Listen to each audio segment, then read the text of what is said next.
നമുക്ക് ഒരുമിച്ച് പ്രാർത്ഥിക്കാം.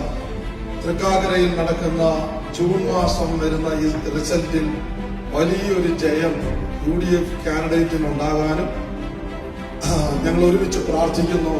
കർത്താവെ, ഞങ്ങൾ കേരളത്തിന്റെ പ്രതിപക്ഷ നേതാവിന് വേണ്ടി പ്രാർത്ഥിക്കുകയാണ്.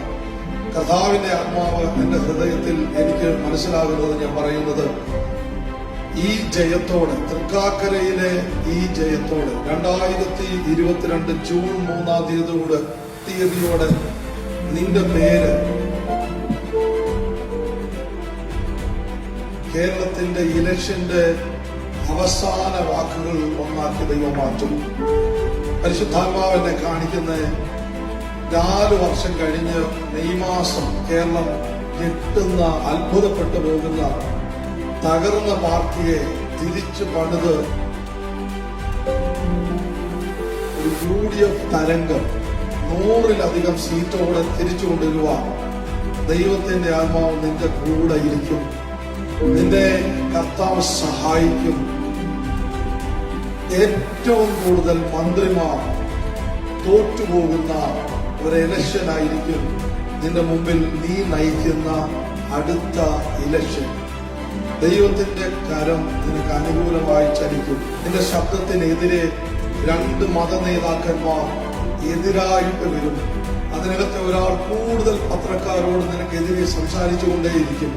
പക്ഷെ അവരെല്ലാം നിഷ്ഫലമാക്കിക്കൊണ്ട് 100-ലധികം സീറ്റോടെ നീയും നിന്റെ പാർട്ടിയും കേരളത്തിൽ അധികാരത്തിൽ വരുന്നതായിട്ട് പരിശുദ്ധാത്മാവ് എന്നെ കാണിക്കുകയാണ്.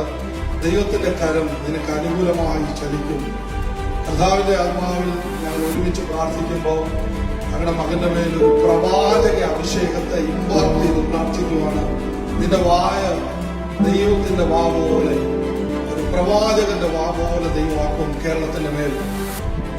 കർത്താവിനെ കാണിക്കുന്ന അടുത്ത ഇലക്ഷനുകളുമായി ബന്ധപ്പെട്ട് നീ എന്ത് പ്രഖ്യാപിക്കുന്നോ അത് തന്നെ കേരളത്തിൽ റിസൾട്ടായിട്ട് വരും. കേരളം അത്ഭുതത്തോടെ നോക്കി നിന്ന് പറയും, ഇവൻ ഒരു പ്രവാചകനാണോ എന്ന് ചോദിക്കുന്ന വിധത്തിൽ ഒരു വലിയ അനുഗ്രഹത്തിന്റെ സ്പർശനം, അനുഗ്രഹത്തിന്റെ കരം നിന്റെ മുകളിൽ ദൈവം നീട്ടുന്നതായി ഞാൻ കാണുകയാണ്. 1 ഡസൻ മന്ത്രിമാര് തോക്കുവന്നിട്ട് അതിൽ കൂടുതൽ മന്ത്രിമാർ തോക്കും. ഞാൻ 100-ലധികം സീറ്റ് എന്ന് പറഞ്ഞപ്പോ എന്നെ ഒരുപാട് പേര് പരിഹസിക്കുകയും അധിക്ഷേപിക്കുകയും ആക്ഷേപിക്കുകയൊക്കെ ചെയ്തിട്ടുണ്ട്. ഞാൻ പറഞ്ഞത് VD സതീഷ് എങ്ങനെ മനസ്സിലായെന്നുള്ളതാണ്. 100% VD മാത്രമേ ഉള്ളൂ. ബാക്കി എല്ലാവരും പരമാവധി 80 80+, 100 VD. നിങ്ങളൊരു മനുഷ്യനല്ലോ. എന്താ ഇലക്ഷൻ മെഷീനാണ്. നിങ്ങളുടെ പ്രസ്ഥാനം നിങ്ങളാണ് സ്കോർ ചെയ്തത് കേട്ടോ.